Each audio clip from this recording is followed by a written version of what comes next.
પુસ્તક પલળવા મુદ્દે કસૂરવારને બચાવવા હવાતિયા જામનગરમાં તપાસ ફાઇલ ગુમ થતા તંત્ર નિંદ્રાધીન ઓફિસમાંથી ફાઇલ ગુમ મામલે ગોળ ગોળ જવાબ જિલ્લા પ્રાથમિક શિક્ષણ અધિકારીએ આપ્યો ગોળ ગોળ જવાબ ફાઇલ ગુમ મુદ્દે યોગ્ય તપાસ કરવાની ખાતરી પણ આપી તો તપાસ સમિતિ પાસે લેખિત ખુલાસો માંગ્યો છે તેઓ ગોળ ગોળ જવાબ આપી રહ્યા છે હાલ ફાઇલ ગુમ થયાનો મામલો પહોંચ્યો ગાંધીનગર ફોજદારી થશે કે માત્ર નોટિસના નાટકો થશે તે સૌથી મોટા સવાલ થઈ રહ્યા છે જે રીતે પુસ્તકો પલળ્યા તેને લઈને આ સમગ્ર વિવાદ ફાઇલ ગુમ મુદ્દે યોગ્ય તપાસ કરવાની ખાતરી આપી અને ગોળ ગોળ જવાબ આપી રહ્યા છે। અમારી ઓફિસમાં એ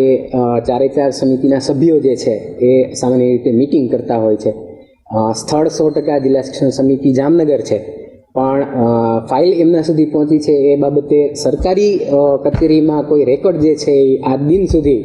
ફાઇલ બાબતે કે અહેવાલ બાબતે કોઈ સબમિટ થયેલું નથી। એટલે સમિતિ પાસેથી જ એ ફાઇલ જે છે એ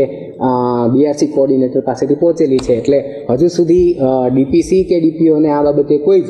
અહેવાલ કે સમગ્રતયા ફાઇલ છે એ રજૂ કરવામાં નથી। અહેવાલ કે સમગ્રતયા ફાઇલ જે છે એ કચેરીમાં ક્યાંય કરતાં ક્યાંય ઇન્વર્ટ થયેલી નથી।